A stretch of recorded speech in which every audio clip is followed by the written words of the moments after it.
నిన్న ఇంత ముందు హీరో నా చేతిని నేను కలిసినావు కదా, అప్పుడు మా ఇంత బాగా ఆయన చేతులతోనే చేపల పులుసు వండుతానని మాట ఇచ్చినాడు.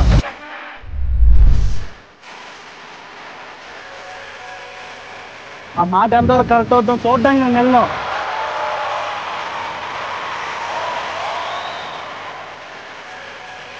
ఉన్నాడా అత్తం మాలాగే అరలిపోయి ఎలిగించేసి దాని మీద మట్టి తగ్గెట్టి అందులో నూనె వేసి ఇంకో పక్క ఉప్పు వరగుండ పసుపుకుండా బాగా చేప పొగలో పట్టించి ఈలోపు బాగా ఈత ఎక్కిపోయి నేను నూనెలో చేప మొక్కలు వేసి అందులో చింతపండు పులుపు పీడి చూసి పులిసెట్టినాడు.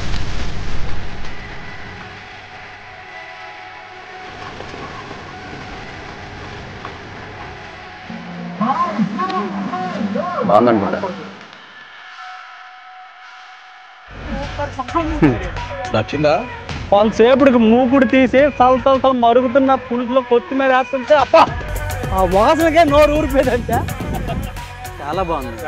పక్కన బాగోపోతే ఏం అనుకోమాకండి. ఫస్ట్ టైం మాలాగా మారడానికి ఆ మనిషి ఎంత కష్టపడుతుండో దానికి 100 ఫలితం రావాలని రోజు ఆ దుర్గాబాబాని నేను మొక్కుతాను.